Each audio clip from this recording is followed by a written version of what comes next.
On peut noter un certain nombre d'avancées depuis le premier rapport à Climatera, avec notamment un nouveau chapitre consacré précisément aux zones humides, et également une actualisation des connaissances sur les zones humides de la Nouvelle-Aquitaine.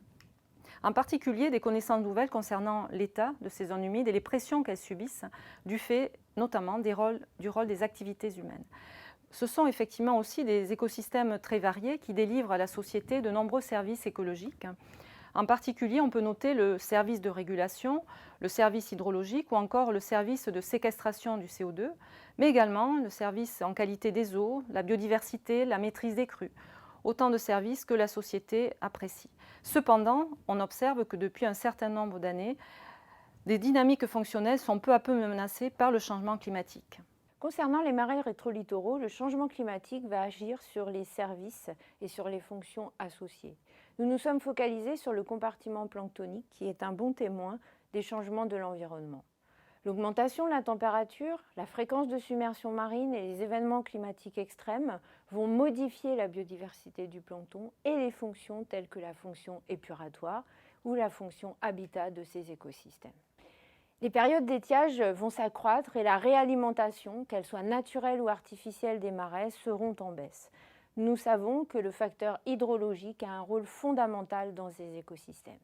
Celui-ci peut être un levier d'action pour construire une stratégie visant pour le compartiment planctonique à limiter l'impact du changement climatique.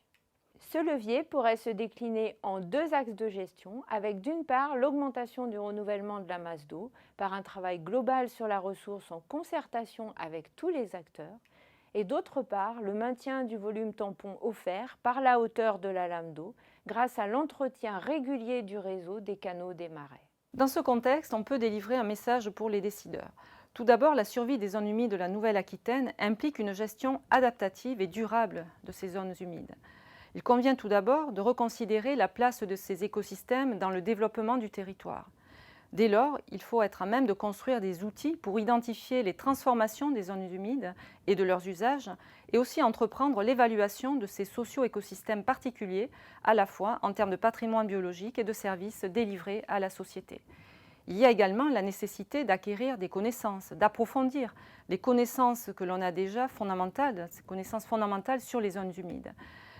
Il convient de caractériser les fonctions écosystémiques qui sont donc une caractérisation en fait très récente et tout particulièrement en ce qui concerne le compartiment aquatique. Dans ce contexte, une meilleure description des fonctions écosystémiques permettra d'identifier les leviers d'action sur lesquels seront bâties les différentes stratégies d'intervention et sur lesquelles on pourra anticiper l'incidence globale de ces choix. Enfin, il convient de définir et de mesurer la résilience des zones humides en s'appuyant sur une approche de type systémique. Cette perspective permettra de rendre compte des capacités réelles d'adaptation des zones humides au changement climatique, et cela en lien avec les pressions d'origine anthropique sur le territoire de la Nouvelle-Aquitaine.